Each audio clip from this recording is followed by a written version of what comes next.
حضرت میاں شیر محمد شرک پوری علیہ رحمہ فجر کی نماز کے بعد یہ ٹوٹیاں نہیں جس طرح ہوتی تو وہ چھوٹا سا برآمدہ تھا، تو برآمدے کے اوپر بیٹھ کے وظائف کرتے تھے اور پھر اشراق کی نماز تک وہاں بیٹھتے اور پھر تشریف لے جاتے۔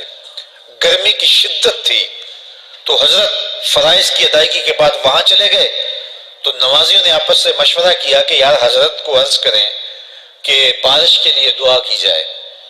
تو حضرت جا کے وہاں اپنے وظائف میں لگ گئے، تو انہوں نے کہا چلو ہم مسجد کے سین میں کھڑے ہو جاتے، حضرت توجہ کریں گے تو عرض کریں گے۔ تو جتنے نمازی تھے وہ سارے صحن میں کھڑے ہو گئے اور برآمدے کے اوپر میاں صاحب وظائف میں لگے۔ جب آپ کی نظر پڑتی نا لوگوں کی جانب، تو جتنے بھی نمازی تھے سارے ہاتھوں سے اشارے کر کے کہتے یعنی دعا کرو، زبان سے نہ بولتے، ہاتھوں کو ایسے ہلاتے اور یہ کہتے کہ ادھر آسمان کی طرف اشارہ کر کے کہتے دعا کرو۔ میاں صاحب پھر وظائف میں لگ جاتے۔ پھر جب میاں صاحب کی آنکھ اٹھتی نا تو یہ سارے ہاتھ اٹھاتے اور آسمان کی طرف ہاتھ اٹھا کہتے۔ میاں صاحب پھر وظائف میں لگ جاتے۔ جب 2-3 مرتبہ ایسا ہوا نا تو میاں صاحب کی ہنسی نکل گئی اور ایسے آسمان کی طرف دیکھ کے کہا چل ہن پا دے۔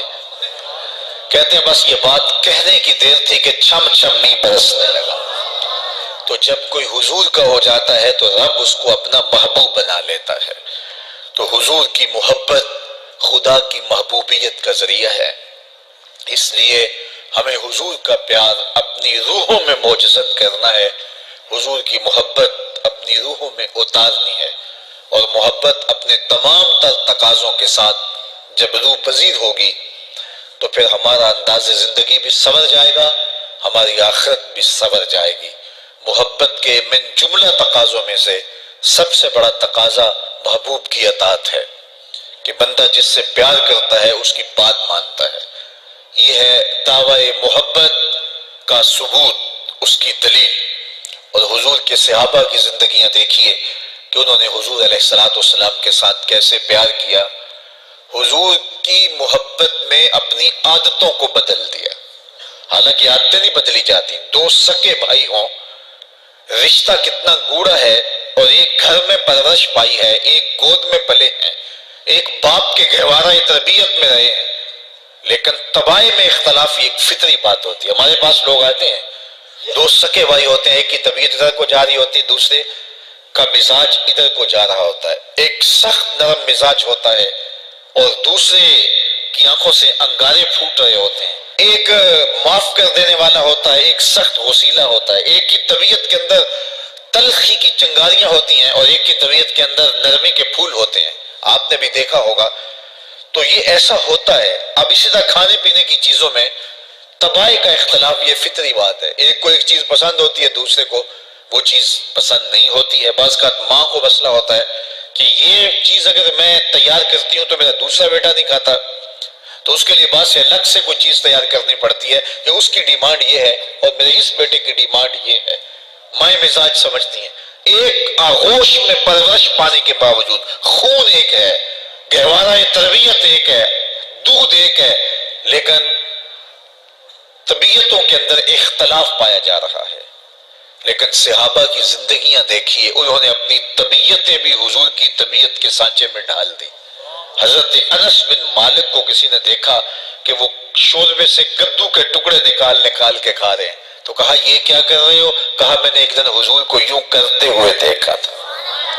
تو طبائع کا اختلاف یہ ایک فطری اختلاف ہوتا ہے، لیکن صحابہ نے اس کو بھی چھوڑا اور حضور کی محبت کے سانچے میں ڈال دیا۔ پھر اس چیز کا انتظار نہیں کیا کہ حضور کا فرمان کیا ہے، حضور کی چاہت پہ اپنے مزاج کو بدلا۔ اللہ اکبر۔ حضور علیہ السلام مدینہ المنورہ کی گلی سے گزر رہے تھے، ایک گنبد نما مکان بن رہا تھا اور ایسے مکان حضور کو پسند نہیں تھے۔ تو آقا کریم علیہ السلام نے پوچھا یہ مکان کس کا ہے؟ کہا فلاں انصاری کا ہے۔ حضور گزر گئے، چہرے پہ تھوڑے سے ناگواری آثار حویدہ ہوئے۔ کسی نے اس صحابی کو بتا دیا کہ حضور گزرے تھے، تیرے مکان کو دیکھا، شاید پسند نہیں آیا۔ 2-4 دن کے بعد حضور دوبارہ گزرے، دیکھا کہ وہاں ملبے کا ڈھیر پڑا ہوا تھا۔ فرمایا صحابی کو بلایا گیا، کہا میں پرسوں ترسوں گزرا تھا، تیرا مکان دیکھا تھا، یہ کیا ہوا؟ عرض کی میں نے گرا دیا ہے۔ فرمایا کیوں؟ عرض کی سنا تھا آپ کو پسند نہیں، سنا تھا آپ کو پسند نہیں۔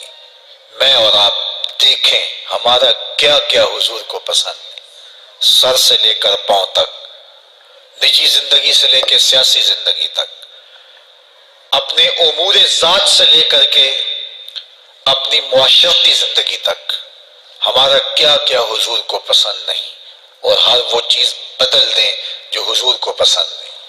محمد دی زیارت محمد دے رنگ وچ، اے ٹھگ بازیاں جانے پیارا محمد صلی اللہ علیہ وسلم۔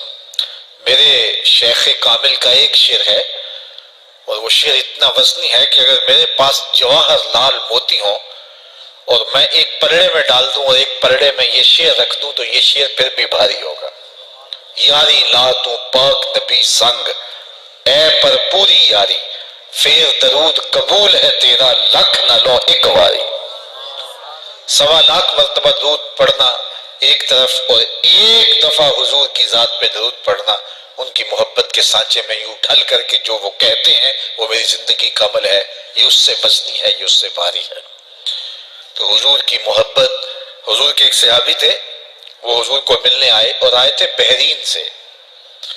اچھا، انہوں نے حضور کو سلام کیا تو حضور نے رخ پھیر لیا، ناراضگی کا اظہار کیا، تو وہ سمجھے کہ شاید حضور نے ایسے ہی رخ پھیرا، تو جدھر حضور نے رخ پھیرا وہ ادھر جا کے سلام کرتے ہیں، تو حضور نے پھر رخ پھیر لیا، سمجھ گئے کہ حضور ناراض ہیں۔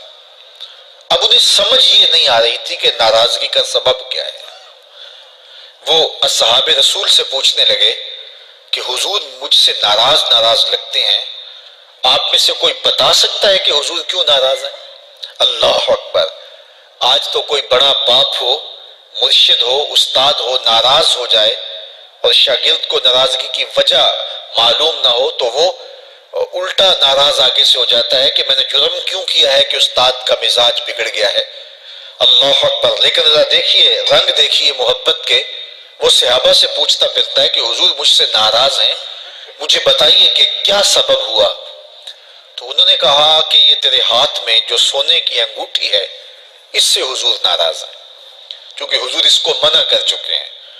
امت کے لیے سونا چاندی حضور نے امت کے مردوں کے لیے منع فرما دیا، صرف 4.5 ماشے سے کچھ کم کی انگوٹھی چاندی کی، اور وہ بھی عدد میں ایک ہو، شریعت نے جائز رکھی ہے۔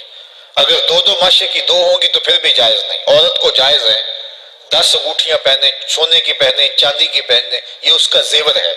مرد کو زیور کی ضرورت نہیں ہے، زینت کی ضرورت نہیں ہے، لہذا مرد کے لیے ایک انگوٹھی رکھی گئی ہے، وہ بھی اس لیے کہ اگر وہ کہیں مشکل میں ہو تو اس کو بیچ کر کے 2 وقت کا کھانا لے سکے۔ باقی اس کے لیے انگوٹھی 4.5 ماشے سے کم کا چاندی یا سونا 1 ماشا ہی کیوں نہ ہو، اس کے لیے جائز نہیں ہے۔ تو اس نے سونے کی انگوٹھی پہن رکھی تھی، لیکن اسے حرمت کا پتہ نہیں تھا، تو اس نے کہا کہ حضور مجھ سے کیوں ناراض ہیں؟ تو صحابہ نے کہا شاید یہ اس انگوٹھی کی وجہ سے ناراض ہیں۔ تو اس نے یہ نہیں کہا کہ مجھے تو پتہ ہی نہیں تھا، میرا کیا قصور؟ خیر، اس نے انگوٹھی اتار کے حضور کو پیش کرتے کہا حضور آپ اس وجہ سے ناراض ہیں؟ حضور نے انگوٹھی پکڑی اور ایسے پھینک دی، ناراضگی کی وجہ ختم ہو گئی، وہ بیٹھ گیا، بات شروع ہو گئی۔ اللہ اکبر! جب سلسلہ کلام ہوتا رہا، جب مجلس برخاست ہوئی، لوگ اٹھ کے گھروں میں جانے لگے، وہ بھی اٹھا اور الٹے پاؤں سے پیچھے چلا، تو کسی نے اس کو کہا وہ انگوٹھی تو اٹھا لو، سونے کی انگوٹھی ہے، قیمتی ہے، چلو تمہارے لیے پہننا جائز نہیں، تمہاری بیوی کے لیے تو جائز ہے۔ تو اس نے کیا جواب دیا سنیے، اس نے کہا واللہ لا آخذہ وقد طرحہ رسول اللہ صلی اللہ علیہ وسلم، اللہ کی قسم میں اس انگوٹھی کو کبھی بھی نہیں اٹھاؤں گا جس کو میرے حضور نے پھینک دیا ہے۔ تو یہ تھی ان کی محبت، یہ تھا ان کا انداز۔ تو آئیے میں اور آپ حضور سے اگر محبت کرتے ہیں تو حضور علیہ السلام کا طرز زندگی، حضور کا انداز معاشرت اختیار کریں۔ کثرت کے ساتھ مائیں بہنیں بیٹیاں بھی موجود ہیں، وہ بھی اپنی اولادوں کی تربیت اس نہج سے کریں کہ وہ حضور کی سنت، حضور کی سیرت اور حضور کی اتباع کے سانچے میں ڈل جائیں۔ زندگی کا مقصد ہی یہی ہے۔ آئے، بڑے ہوئے، جوان ہوئے، بوڑھے ہوئے، چلے گئے، ہم سے پہلے بھی چلے گئے، ہم بھی چلے جائیں گے، بعد میں آنے والے بھی چلے جائیں گے، لیکن حقیقی کامیابی اس کو نصیب ہوئی جس نے اس دنیا پہ آ کے دنیا کی زندگی کے مقصد کو سمجھا۔ ہم آئے کیوں تھے، زندگی کس لیے ہمیں دی گئی تھی۔ اکبر الہ آبادی نے کیا ستھری تنقید کی تھی، کیا بتائیں احباب کیا کارنمایاں کر گئے، بی اے کیا، نوکر ہوئے، پینشن ملی اور مر گئے۔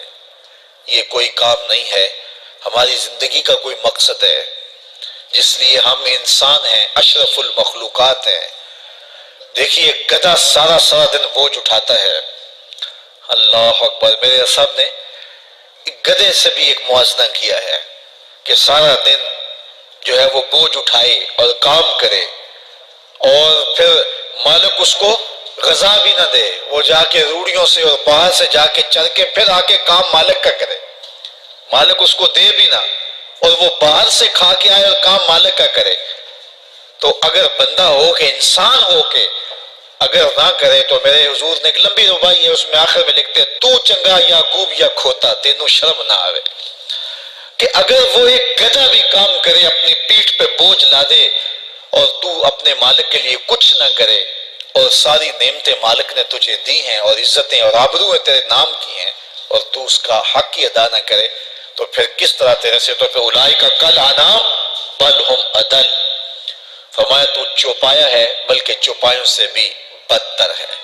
تو میں اور آپ اپنے آپ کو انسان ثابت کریں، آج موقع ہے، سے ثابت نے اجے حواس تیرے، سے ثابت نے اجے حواس تیرے، کر لے نیکیاں رج کے تو، اڑیا رب رسول کیوں بھول بیٹھو، آ رب رسول ول بج کے تو، آئی موت ایتھے رہسن کم تیرے، آئی موت ایتھے رہسن کم تیرے، نیکیاں کر لے بج کے تو، کی آنکھ سن لوگ یعقوب تینوں، جب ٹر پیوں سر منہ کج کے تو۔